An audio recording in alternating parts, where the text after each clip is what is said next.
This car upset GM's higher-ups so badly that they eventually ordered their European dealerships to stop selling it. But why? It was the product of American, Italian, and German collaboration, a hand-built GT car with GM running gear that performed like a Ferrari at half the price. For 4 years, a tiny company in Turin, Italy, hand-built its steel body panels, based on the sketches of a legendary designer. These were then shipped to the United States, where one of the most iconic engines in automotive history was installed. And then finally, the finished cars were shipped back to Europe and sold to the public. This is the story of the Intermeccanica Indra. There's a very specific reason why Ferrari was trembling in their boots when they first saw the Intermeccanica Indra. Just like there's a reason that Morgan & Morgan is America's largest injury law firm. It's a family tradition. Morgan & Morgan. With over an army of 1,000 attorneys at their disposal, Morgan & Morgan has the resources required to get you the compensation that you deserve if you work with them, without the crazy paperwork and endless loopholes to jump through like at other firms. Oh, and by the way, Morgan & Morgan gets results. In Florida, for example, a client received $12 million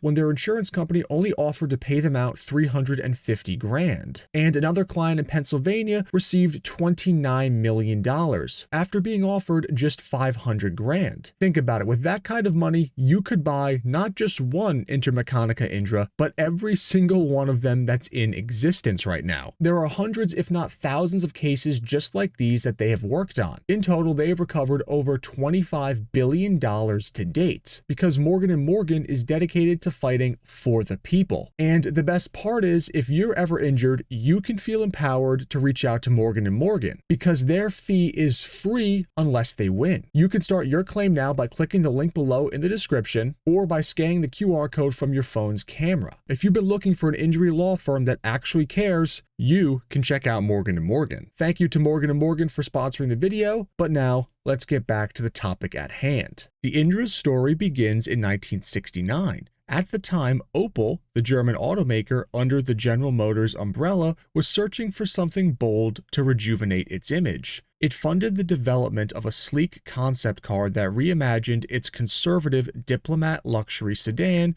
into something far more exciting. The result was the Opel Coupe Diplomat, or CD, a low-slung, futuristic grand tourer that captured the imagination of the press and public alike. One man inside Opel championed the concept more than anybody else: Bob Lutz. A rising star in the GM hierarchy, Lutz believed that the CD represented the kind of bold, emotional design that Opel and GM needed more of, in a world where Ferrari and Maserati were building the ultimate GT cars. But delays, bureaucracy, and shifting priorities led GM to quietly kill the project. Still, Lutz wasn't ready to let the idea die. If he couldn't build it from inside GM, he would do it another way. And that brings automaker Frank Reisner into the story, the man who was in charge of Intermeccanica, a fledgling automaker that had already built one Italian-American hybrid before, the Intermeccanica Italia. Reisner shared Lutz's enthusiasm for a world-class GT with European looks and American reliability. So they went to bring that vision to life with a car that could undercut the Italians' Maranello. They hired Franco Scaglione to design their new car. Now, he is a designer that really needs no introduction, but I'll give you one anyway. He's famed for his work at Bertone and his jaw-dropping Alfa Romeo 33 Stradale design, which is arguably one of the best-looking cars ever made. Scaglione had already worked with Intermeccanica, helping design the Torino and the Italia, which was their main Italian-American hybrid car. He took this new design brief and produced 3 distinct versions for this new car: a sharp notchback coupe, a flowing convertible, and a sweeping 2+2 fastback. Each of these designs was elegant, aggressive, and yet unmistakably Italian. With pop-up headlights and just the right amount of chrome, visually these new Intermeccanica designs were on par with the best of them. But it's only one thing to look like a Ferrari. It's a whole other one to perform like one. The Indra wasn't gonna just look fast, it had to be fast. At first, they tried an off-the-shelf Opel inline-6 engine that was about 2.8 liters in displacement. This got them somewhere around 165 horsepower and 200 foot-pounds of torque. I suspect the standard Opel engine was tuned up a bit from the Diplomat that it came in, but details for the engine in the Indra are kinda all over the place, and official documentation is very sparse. But the truth is, those Opel engines were always meant to be temporary. From the beginning, as I mentioned, Lutz and Reisner had a far more potent plan in place to source Chevy small block V8s, specifically the 327 that was used in the Corvette and various GM muscle cars. These engines made great power, loved to rev, and they were reliable. This entire transaction would not have been possible without the blessing of General Motors itself, which is exactly where Bob Lutz came in, as he helped broker the deal where the engines would be supplied to Intermechanica for these cars. The Indras got either that 327 that made about 270 horsepower at 4,800 RPM and 350 foot-pounds of torque at 3,400 RPM, or they got a 350 small block, which made 280 horse and 280 foot-pounds of torque. The 327 could do 0 to 60 in 5.6 seconds and had a top speed of around 150 or so miles per hour. The 350 cars were a tad bit slower to 60, but they were supposed to have a higher top speed. Again, performance specs and data regarding the engines and exact performance on these cars is hard to come by. So I'm doing my best here. It's worth comparing the performance though to that of a contemporary offering from Maranello. The Ferrari 365 GTB4 Daytona was only 0.2 seconds faster to 60 miles an hour at 5.4 seconds. Which meant that in real-world performance, the difference between the much more expensive Ferrari and the Indra was marginal at best, and those Chevy engines were certainly a lot less temperamental. Buyers had two transmission options for the Indra, a 4-speed manual gearbox for those who wanted the more engaged, driver-focused experience, or a 3-speed automatic sourced from GM for more backcountry cruising. Under the skin, the Indra was surprisingly sophisticated. While many so-called performance cars of the early 70s still relied on front disc brakes and rear drums, the Indra came with 4-wheel vented discs. Its suspension setup was equally serious. In the front, it used independent unequal length A-arms with coil springs and Coney shocks. At the rear, a Dadion axle with coil springs and Coney dampers provided additional stability and ride quality. The overall package was a thoughtful balance between comfort and control. And despite the hand-built body and a V8 up front,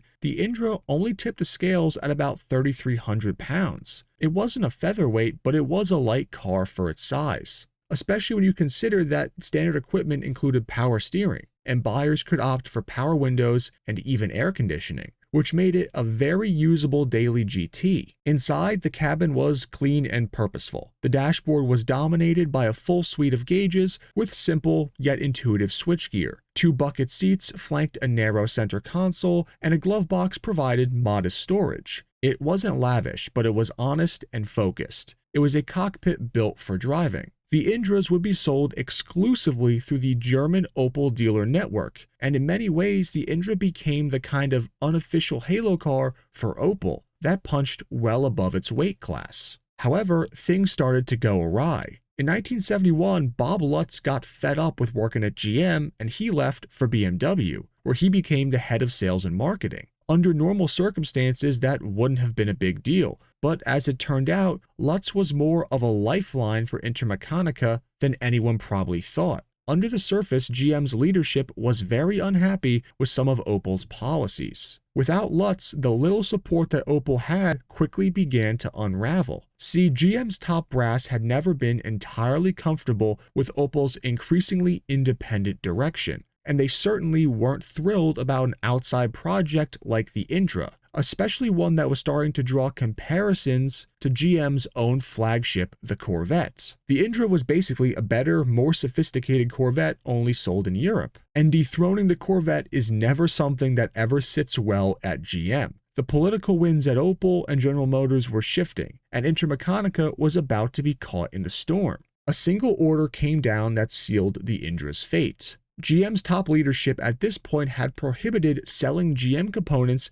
to outside companies like Intermechanica. This meant no more V8s, no more automatic transmissions from GM, and no more factory supports. And just to make sure the message was clear, GM went a step further. They instructed all Opel dealers in Germany to stop selling the Indra entirely. Frank Reisner wasn't ready to give up after this bad news, though. In a last-ditch effort to save the project, he turned to a new powertrain source, Ford, specifically the 428 Cobra Jet V8s. This motor was a legend in its own right, and it made about 335 horsepower and well over 400 foot-pounds of torque. On paper, it was exactly what the Indra needed. It offered even more power than the Corvette-sourced small blocks, and it had a ton more torque. According to most sources, Reisner managed to build one or possibly two Ford-powered Indras, although the records are unclear. That swap, though, was not without problems. The narrow engine bay of the Indra, originally designed around the compact Chevy small block, restricted airflow to that much larger Ford big block. That limited performance and led to chronic overheating issues, which was a critical flaw for the car that was meant to be the last-ditch effort to save the Indra. It was just too little, too late. By the time this could have all been mobilized, the oil crisis was also starting to make it harder for powerful cars to sell. And without the support of GM's many Opel dealerships, it was just too tough to find buyers. In 1974, Intermechanica stopped the production of the Indra after making just 127 of them, 60 convertibles, 40 coupes, and 27 fastbacks. Intermechanica shuttered its doors in Italy, and the Reisners after this moved to California, where he would continue to work on other small projects with different automakers. Frank's son Henry would go on to found Electra Mechanica in 2015, and Intermechanica was purchased by Henry's company in 2017. Now, the few remaining Indras are still fast little cars even today. When they show up on the market for sale, they go for as little as 45 grand or as much as 150 grand depending on the details. But seeing one show up for sale is a rare event. The volume is so low, it's better measured in years between sales than sales per year. Overall, the Intermechanica Indra was essentially Europe's better version of the Corvette. It was a mix of proven General Motors parts and beautiful Italian design and craftsmanship all rolled up into a package that, on paper, was a much better value than a Ferrari. It just never really caught on. And that concludes the story of the Intermechanica Indra. Let me know in the comments down below if you've ever heard of this car before this video. I'd love to know. And if you enjoyed the video, please make sure to like, share, and subscribe. It really helps me out. But otherwise, I will see you all in the next one, enthusiasts.